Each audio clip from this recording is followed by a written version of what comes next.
I'm Dan Currell, CEO of the Digital Commerce Alliance, and this is Commerce Code, a weekly digital commerce podcast for leaders in card linking, loyalty and digital marketing, mobile wallets and payments, and financial data. Thanks for joining this running conversation with leaders in the industry. And if this podcast is helpful to you, come join us at the Digital Commerce Alliance. You can learn more at www.digcomall.org. This week, Dan is digging into some data gathered from DCA members in response to questions about emerging technologies and the future of their businesses. Will artificial intelligence change digital commerce forever? How about embedded finance or the tokenization of identity? Before we get to that, we'll dig into a few of the big stories in digital commerce from the last week. First, Amazon is looking to cut costs. Will Alexa survive? Second, most people may not know what the metaverse is, but marketers plan to use it to drive sales. And third, Halloween's over, and the 2022 holiday shopping season is in full force. All that's ahead, but first, a word from our sponsor, VantageScore. Commerce Code is brought to you in part by VantageScore. 9 of the top 10 banks and over 3,000 leading banks and fintechs use VantageScore to predict and manage repayment risk. Learn more about the latest advances in credit scoring and how to grow your lending business by leveraging financial inclusion at VantageScore.com. Amazon is looking to cut costs and boost revenues, and voice assistant Alexa is under scrutiny, the Financial Times reports. Amazon shares have fallen by more than 40% due to macroeconomic forces and increasing expenses. While Alexa is considered a market leader in the connected home sector, there's concern that users take advantage of only a fraction of her capabilities. Often asked to set timers or play music, Alexa is less frequently requested to make purchases, which is how Amazon's money is made. About 1/2 of Alexa users interact with her shopping functionality. The review underway is apparently to figure out how to boost that number and get Alexa to take her owners shopping more often. How do B2C marketers plan to use the metaverse? Most are creating experiences for consumers to drive sales. According to a recent Marketing Charts article, 61% of B2C marketers are making it possible for shoppers to easily talk to brand representatives and ask for advice. 59% are creating a community experience to make it possible for prospective buyers to connect with those who've already bought. Others are offering experiences that let consumers test products. Imagine they are in the store or earn rewards or points. B2B marketers are also using the metaverse to enhance their brand experiences. 20% are already doing so, and an additional 57% plan to in the next year or two. The 2022 holiday spirit shines despite economic pressures. A key takeaway of a recent Deloitte holiday survey shows consumers are prioritizing spending on gifts and socializing. The study reveals low-income shoppers are feeling more confident and plan to spend 25% more this year than in 2021. While consumers are spending, they're purchasing fewer gifts. The result of this behavior? The shopping season will contract to 5.8 weeks versus the 6.4 weeks of the past. Stockout concerns are prompting shoppers to get a jump on the season. 23% of holiday budgets were spent by the end of October. DCA members are, of course, talking about the layoffs and considering the talent acquisition opportunities they present. Last week, Meta announced 11,000 layoffs, piling its colossal reduction in force atop those from other high-tech household names. CNBC has a running tally of recent layoffs here. A lost job is always bad news, but finding a new job has arguably never been easier. The U.S. economy has 10.7 million open jobs, which is to say, until recently, hiring the right talent has never been harder. But as the labor market eases, talent-starved companies suddenly have a major opportunity to hire the right people, just as dark clouds roll in to darken the economic skies. This leaves executives asking a series of important questions. Should we stay committed to picking up key talent? even as we are tightening our belt in other areas? Or should we suspend some open positions until we know what's next? Should we trade up for better fit talent than we have now? More bluntly, should we reduce our own staff and then take advantage of a better labor market? Should we take the opportunity now to pull our staff back into the office? Should we hire in our geographical market? Or simply target the best fit talent wherever they may be? And if we do the latter, can we still bring our current staff back into the office since we're hiring new people who will always be remote? After the break, we'll turn our attention to emerging technologies and the risk and opportunities they pose to today's digital commerce businesses. Join us on December 6th in Washington, D.C. for our DCA Summit, Harnessing the Disruption, Succeeding at Digital Commerce in a Recession Economy. Come join other executives from leading financial, retail, and technology firms to assess the path to success in the face of economic challenges and disruptive new technologies. Head over to our website at digcomall.org to reserve your spot today.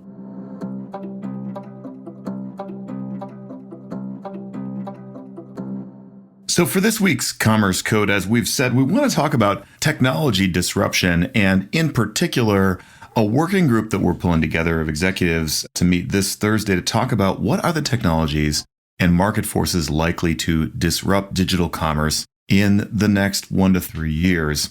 We're really excited about this session. It's being led by Rami Nasser, who is one of the founders and senior executives at Olive Limited, one of our Canadian members of DCA. And he's got kind of I don't know if he'd call it a side gig, but certainly a lot of experience and expertise in leading working sessions like this, whether they're live or virtual. And the goal here is not to do a presentation, but to bring together, at this point, it seems like about 20 senior executives from around the DCA network to spend some time together on Zoom, in breakout rooms and in the group, working through what are the technologies and what are the effects that those technologies are likely to have in disrupting the next several years of digital commerce. I wanted to talk a little bit on the podcast today about disruption as an idea, and then some of the work that we've done in advance in order to sort of set up that session. And in particular, we put out to the group a pretty comprehensive survey about technologies and market forces that they think are going to be important in the future of digital commerce. And I want to talk a little bit as well about the responses we got from them there. So let me start with disruption as an idea. I remember when I picked up Clayton Christensen's The Innovator's Dilemma. Gosh, it would have been well over 20 years ago. And it was a revelation for a lot of reasons. In part, it was a revelation because business books are so categorically terrible in almost every way and very predictable ways. And Christensen's work is both insightful and scholarly, but also it's almost exciting to read. That sounds like a weird thing to say from Harvard Business School Press, but if you haven't read The Innovator's Dilemma, I highly encourage it. He analyzes a bunch of different markets, and he looks at things ranging from mechanical and hydraulic diggers to computers, mini computers, and other technologies, hard drives, to understand the way that markets are disrupted, and he kind of coined that term, or undermined. And I wanted to just mention a few things. We're talking about tech disruption in this episode and in the work that we're doing this week at DCA. And I would say we're not going to be dogmatic about what exactly the definition of disruption is, for starters. But I do think it's worth remembering what Christensen created or discovered or understood about disruption that has become just foundational to the way that we talk about innovation in the marketplace. The basic model for disruption from Christensen's perspective is something that's actually cheaper, that doesn't seem that impressive, that is generally dismissed by industry leaders at the time that it's released, and then works from below to undermine somebody that's in, I think of it as sort of a premium position captivity. And I think we've talked about that in my world in the past. And so what are the characteristics? I'd recommend a place called christenseninstitute.org if you have any interest in this. And again, highly recommend the book. But at the Christensen Institute, they sort of list three principal characteristics of a disruptive innovation. One is an enabling technology, some kind of an invention or an innovation that makes a product affordable and accessible to a wider population. An innovative business model that targets new customers who maybe previously didn't get involved in a product or service, or low-end customers, so maybe the least profitable customers. And that's because disruptive innovations tend to expand the market and make it a lot bigger. And then the third characteristic of a disruptive innovation is a coherent value network. And so a network where suppliers, partners, distributors, et cetera, are each better off when the disruptive technology succeeds and prospers. Another way of saying all of that is that disruptive technologies don't tend to be high-end, top-of-market breakthrough innovations. That's usually not what's going on. They're actually an example of where somebody has figured out how to do something in a way that's simpler, more straightforward, and that vastly expands the accessibility of something. That's important, and I want to keep that in mind as I pivot from the idea of disruption to talking a little bit about the survey results that we got this week when we went out and asked senior executives around DCA, well, what do you think is likely to disrupt or upend a market that you're in? So we put out a survey a couple of weeks ago and have had quite a few responses from both the people that are participating and some that aren't, and asked about a dozen questions. I just want to hit a few of them. And question number one is, what digital commerce sectors do you believe will be most disrupted by technological developments in the coming 3 years?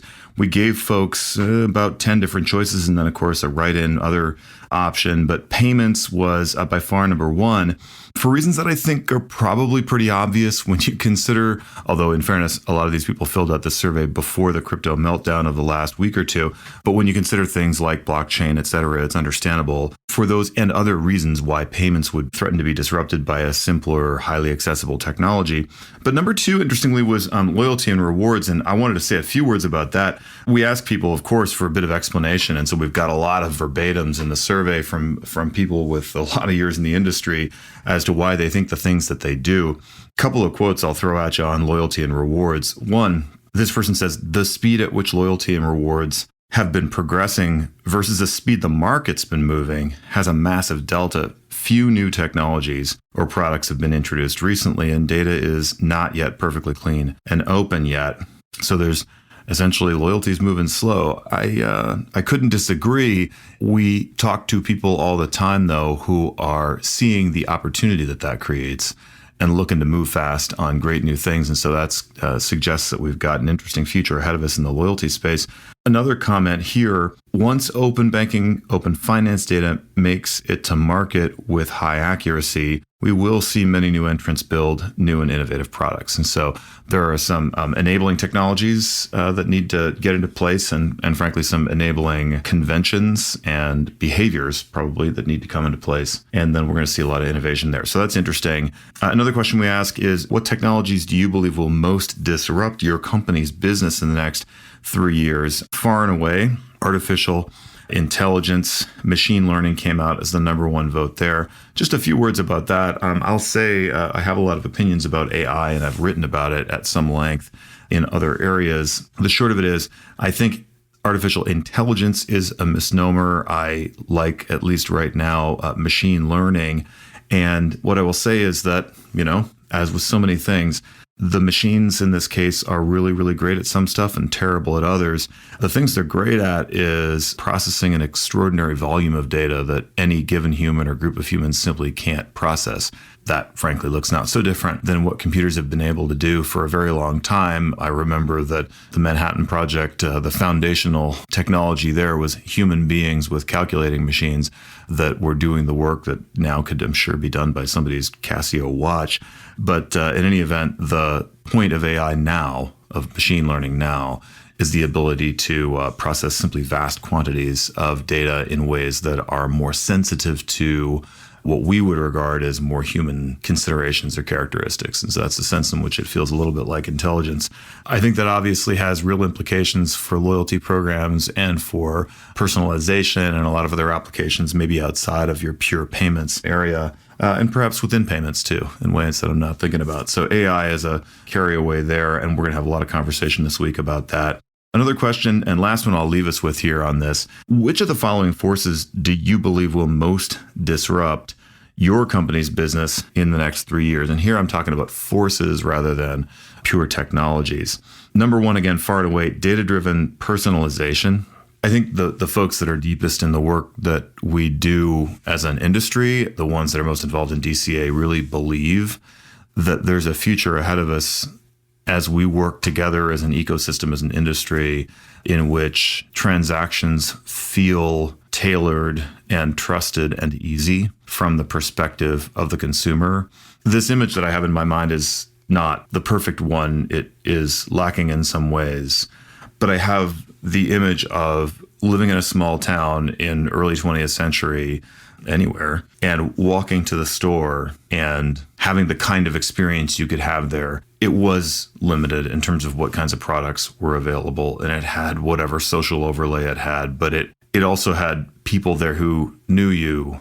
It was easy to transact. If there was enough trust, it may have taken place cashless on credit, essentially. And it was tailored to you because everyone knew you.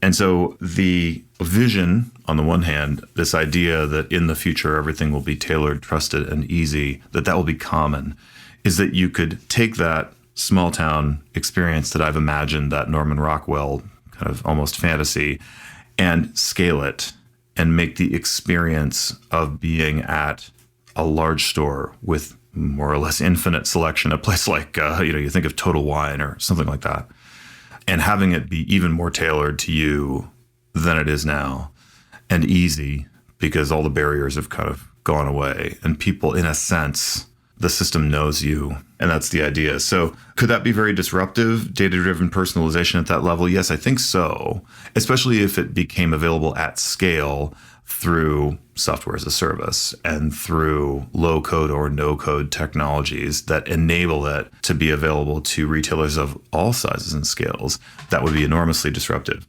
All kinds of different technologies, the tokenization of ID, software as a service, this idea of low-code or no-code technologies, all come up at length in a pretty comprehensive survey set, and I've talked about a tiny fraction of what we've got here. But I wanted to just give you a flavor of some of the things we're working on the technology disruption front at DCA, and the great conversation that's going to be led this week by Rami Nasser from Olive. Looking forward to that on Thursday, and I'll close with this. Definitely going to try and entice Rami to come on to an episode of Commerce Code in the next month or so, just to kind of debrief and talk a little bit about what he learned, what we learned from this conversation with leaders in the sector, and what we think collectively and what he thinks. I want to know about the future of disruption in digital commerce.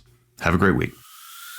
Commerce Code is a weekly podcast bringing you conversations with executives who are leading the way in digital commerce. If you like Commerce Code, your company should join the Digital Commerce Alliance and become part of our mission of advancing trade for good through standard setting, industry networking, conferences, and best practice sharing. Check out our website at www.digcomall.org. On behalf of DCA, have a great week.